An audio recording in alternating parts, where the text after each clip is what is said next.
Good morning दोस्तों, आपके अपने यूट्यूब चैनल परीक्षा प्रदेश में आप लोगों का स्वागत है। आप लोगों से निवेदन है, यदि आप लोगों ने अभी तक चैनल को सब्सक्राइब नहीं किया है तो चैनल को सब्सक्राइब कर दें और बेल आइकन को प्रेस कर दें, जिससे कि कोई भी वीडियो अपलोड हो वो सर्वप्रथम आपके पास पहुंचे और आप लोग उसका लाभ उठा सकें।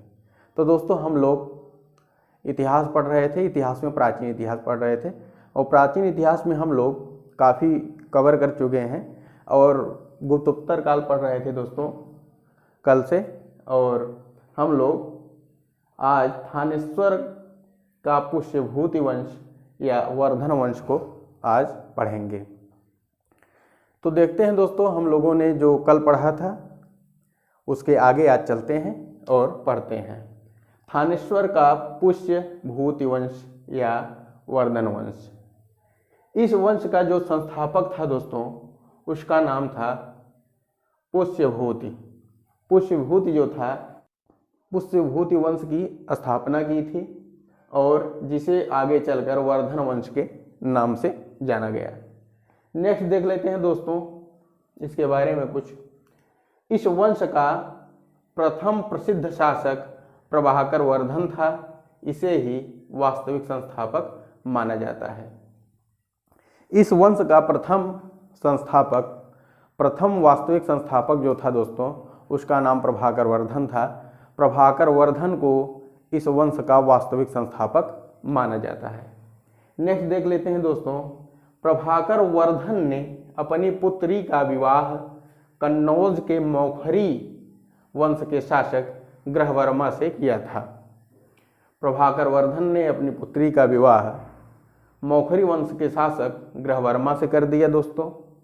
उसके बाद प्रभाकर वर्धन के मृत्यु के पश्चात उसका बड़ा पुत्र राज्यवर्धन वहाँ का शासक बनता है, लेकिन वह बंगाल के शासक शशांक के द्वारा मार दिया जाता है।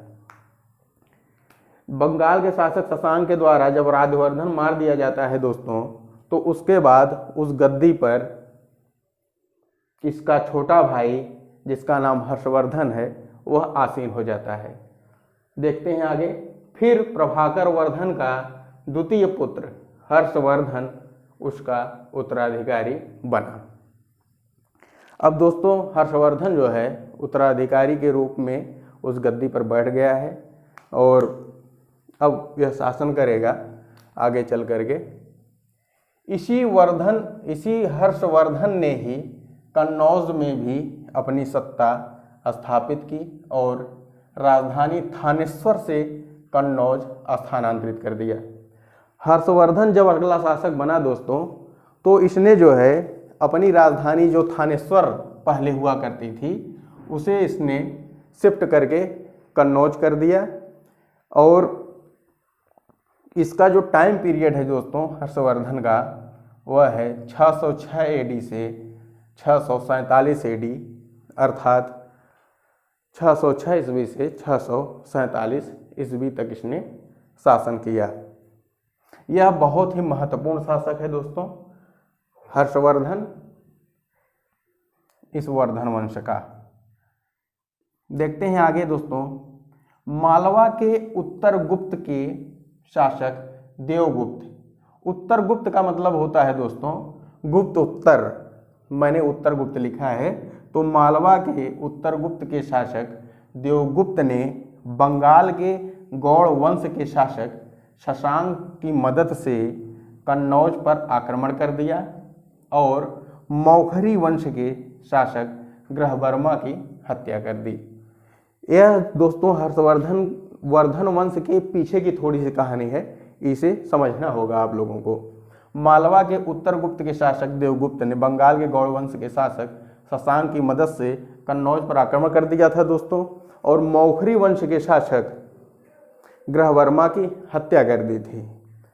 तो उसी समय वर्धन वंश के शासक राज्यवर्धन जो थे, उन्होंने कन्नौज पर आक्रमण कर दिया। उसके बाद देवगुप्त को उन्होंने पराजित करके मार डाला। अब कन्नौज पर जो अधिकार हुआ दोस्तों, वह अधिकार हो गया वर्धन वंश का। लेकिन इसी समय शशांक ने देवगुप्त को इसी समय शशांक ने देवगुप्त के पक्ष में हस्तक्षेप किया और राजवर्धन की हत्या कर दी। अब जो है कन्नौज पर शशांक स्थापित हो जाता है, परंतु उसी समय ऐसी ही परिस्थिति आती है तो हर्षवर्धन जो है वर्धन वंश का अगला शासक बन जाता है और वह शशांक को पराजित करके वहाँ से भगा देता है। फिर वर्धन वंश का विस्तार कन्नौज तक पुनः हो जाता है। तो दोस्तों अब देखेंगे आगे दोस्तों कि हर्षवर्धन ने अब कन्नौज पर भी अपना सत्ता कायम कर लिया है और इसे सत्ता कायम करने के बाद कन्नौज पर इसने थानेश्वर से अपनी राजधानी कन्नौज स्थापित की थी। दोस्तों यह कहानी अब पूर्ण होती है। अब इसके बाद हम लोग नेक्स्ट स्लाइड में आगे देखेंगे। तो आइए दोस्तों अब हम लोग हर्षवर्धन के बारे में थोड़ा आगे जान लेते हैं। देखते हैं, पहला पॉइंट है, हर्षवर्धन ने एक बौद्ध भिक्षु दिवाकर मित्र की सहायता से अपनी बहन राजश्री को खोज निकाला जो सती होने जा रही थी।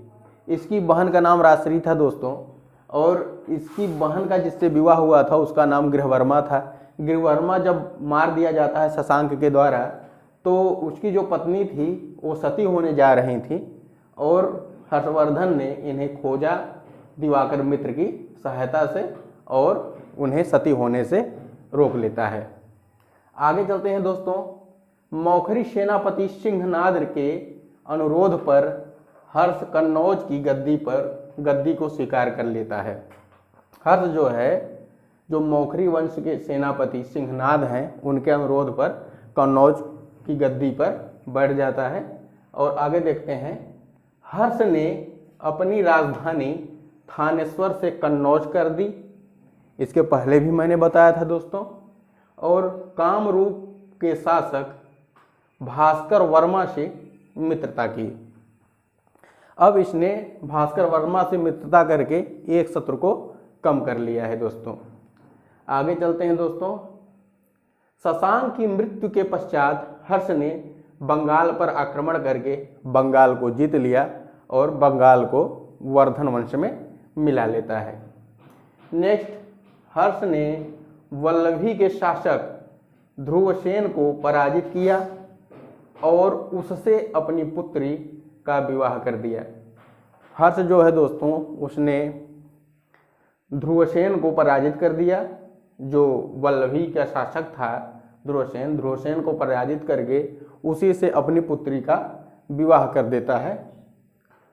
नेक्स्ट, हर्ष ने कश्मीर पर आक्रमण किया और 635-36 ईस्वी में उसे अपने राज्य में मिला लेता है। नेक्स्ट देख लेते हैं दोस्तों।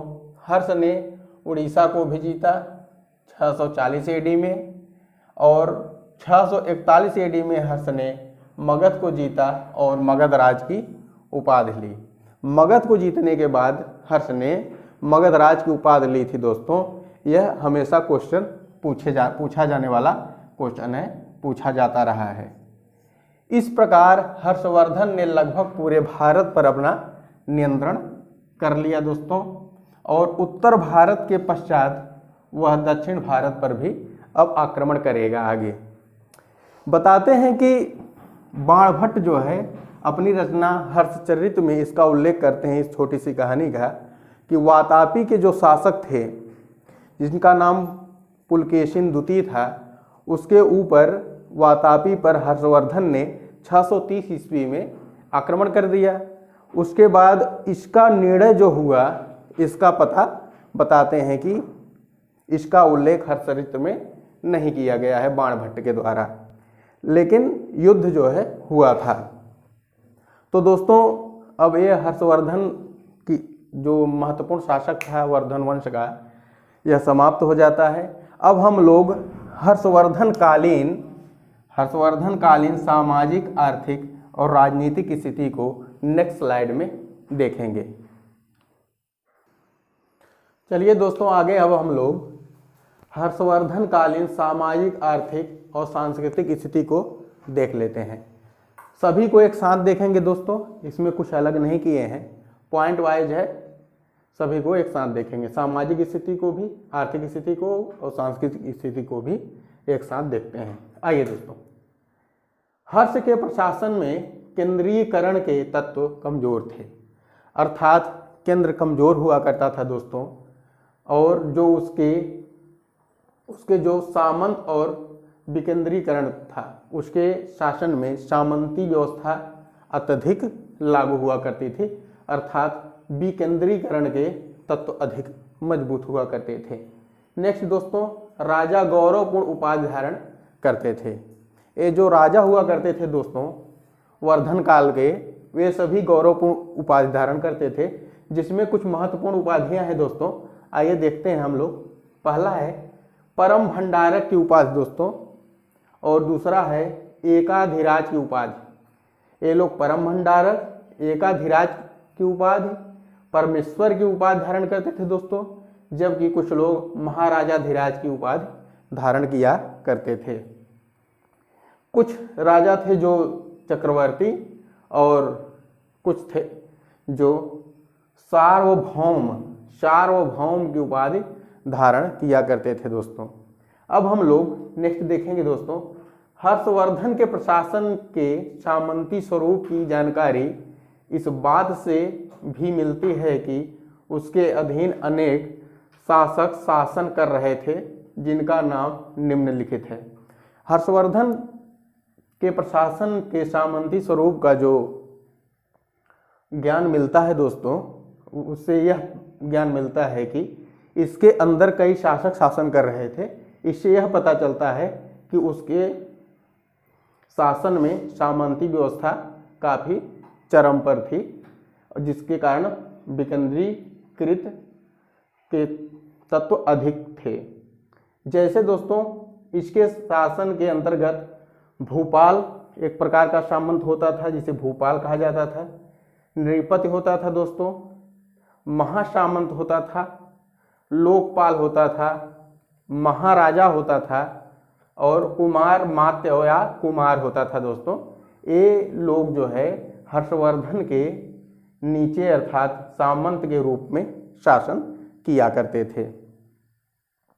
आते हैं दोस्तों, नेक्स्ट देख लेते हैं कि वेनसांग के विवरणों से यह जानकारी मिलती है कि प्रशासनिक अधिकारियों को नकद वेतन नहीं दिया जाता था। दोस्तों वेनसांग कहता है कि अपने विवरण में कि जो प्रशासनिक अधिकारी हुआ करते थे हर्षवर्धन काल के, उन्हें नकद वेतन नहीं दिया जाता था, बल्कि उन्हें वेतन के बदले में भूमिखंड दिया जाता था। लेकिन जो सैनिक अधिकारी होते थे दोस्तों, जो सैनिक अधिकारी होते थे, उन अधिकारियों को नगद वेतन दिया जाता था। आगे देखते हैं दोस्तों, बाणभट्ट की रचना हर्षचरित्र में कुछ अधिकारियों का उल्लेख मिलता है दोस्तों। बाणभट्ट की रचना हर्षचरित्र में कुछ अधिकारियों का उल्लेख मिलता है, जो निम्न है दोस्तों। आइए हम लोग देखते हैं। अवंती वह अधिकारी होता था दोस्तों जो युद्ध तथा शांति का मंत्री या विदेश सचिव कहलाता था, जबकि सिंहनाद जो था वह प्रधान सेनापति की पोस्ट धारण करता था। कुमारमात्य जो होता था दोस्तों, वह उच्च प्रशासनिक सेवा में लिप्त था। लिप्त व्यक्ति को कुमारमात्य कहा जाता था। उच्च प्रशासनिक व्यवस्था में लिप्त व्यक्ति को कुमारमात्य कहा जाता था दोस्तों। और दीर्घध्वज, यह राजकीय संदेह वाहक को दीर्घध्वज कहा जाता था, जबकि गुप्तचर विभाग को सर्वगत कहा जाता था दोस्तों।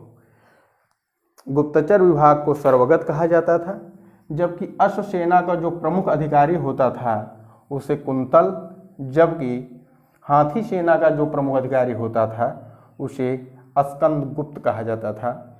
और भंडी प्रधान सचिव को कहा जाता था। भंडी दोस्तों, भंडी प्रधान सचिव को कहा जाता था। और राजस्थानी वायसराय या गवर्नर को गवर्नर के पोस्ट को राजस्थानी कहा जाता था। अब हम लोग दोस्तों इसके आगे नेक्स्ट स्लाइड में देखेंगे। अब दोस्तों अब हम लोग हर्षवर्धन के विषय में थोड़ा और आगे जान लेते हैं। जो इसकी सामाजिक, आर्थिक और सांस्कृतिक स्थिति है इसमें थोड़ा आगे देख लेते हैं। तो हर्षवर्धन के शासनकाल में चीनी यात्री ह्वेनसांग आया था दोस्तों भारत, और यह 630 ईस्वी से 644 ईस्वी तक भारत में रहा था। ह्वेनसांग 630 ईस्वी से 644 ईस्वी तक भारत में रहा।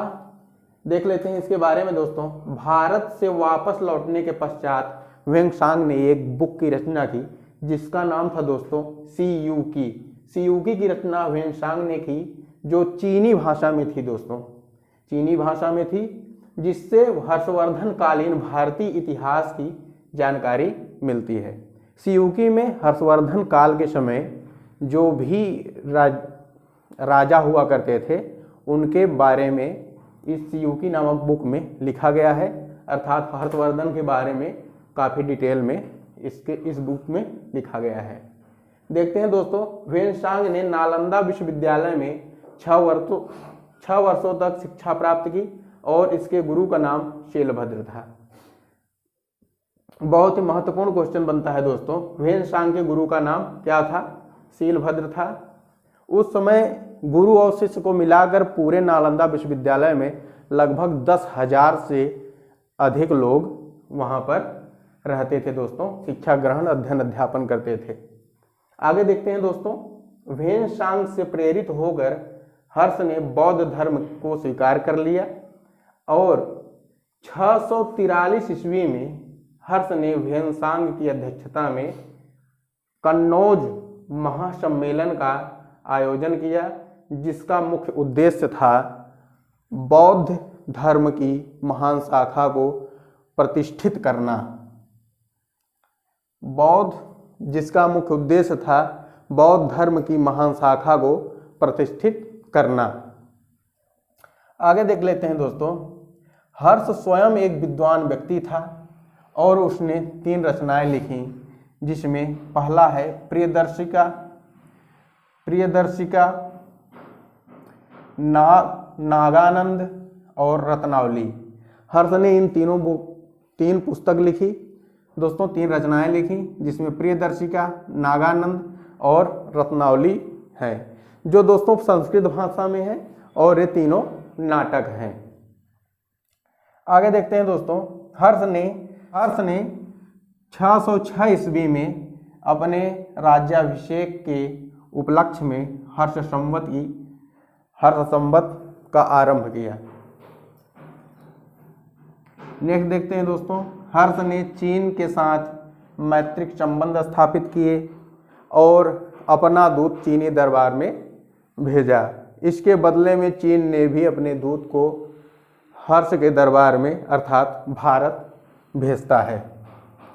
और इसका जो उल्लेख है कहाँ से प्राप्त होता है दोस्तों? हर्षकालीन अभिलेख हैं, 2 महत्वपूर्ण अभिलेख हैं। पहला है दोस्तों बांसखेड़ा, जो शाहजहांकोट यूपी से प्राप्त हुआ है, और दूसरा है मधुबन, जो आजमगढ़ के यूपी से प्राप्त हुआ है। तो दोस्तों हम लोग यहाँ तक देख लिए हैं। अब इसके आगे नेक्स्ट स्लाइड में देखते हैं। चलिए दोस्तों, अब हम लोग आगे देखते हैं और यह लास्ट स्लाइड होगी वर्धन वंश की। इसके बाद हम लोग वर्धन वंश को समाप्त कर देंगे। आइए देखते हैं दोस्तों, ह्वेनसांग ने हर्ष के लिए शिलादित्य नामक शब्द का प्रयोग किया। संभवतः उसका यह उपनाम होगा। ऐसा माना जाता है शिलादित्य जो है वह हर्ष का उपनाम था। आगे देखते हैं दोस्तों, हर्ष के समय राजस्व का जो कुल उपज राजस्व जो था वह कुल उपज का लगभग 1/6 था। हर्ष के समय राजस्व का कुल उपज का 1/6 भाग हुआ करता था दोस्तों, जो उसे कर के रूप में दिया जाता था। नेक्स्ट देख लेते हैं, हर्ष को उत्तर भारत का अंतिम प्रमुख शासक माना जाता है दोस्तों। हर्षवर्धन को कोई पुत्र नहीं था। हर्षवर्धन को दोस्तों कोई पुत्र नहीं था, अतः उसकी मृत्यु के पश्चात उसका साम्राज्य पूरी तरह से बिखर जाता है। और हर्ष की मृत्यु के लगभग 100 वर्ष पश्चात पाल वंश जो उत्तर भारत में तथा प्रतिहार वंश जो दक्षिण भारत में स्थापित होता है, या इन दोनों वंशों की स्थापना होती है।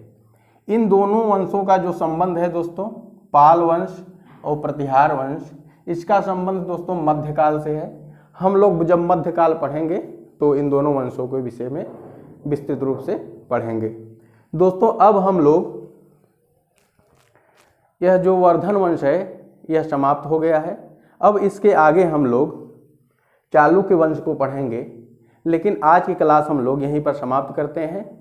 नेक्स्ट डे चालुक्य वंश के बारे में हम लोग जानेंगे। दोस्तों यदि आप लोगों ने अभी तक चैनल को सब्सक्राइब नहीं किया है तो सब्सक्राइब कर लें और बेल आइकन को प्रेस कर दें, जिससे कि सर्वप्रथम आपके पास वीडियो पहुंचे और आप उसका लाभ उठा सकें। धन्यवाद दोस्तों।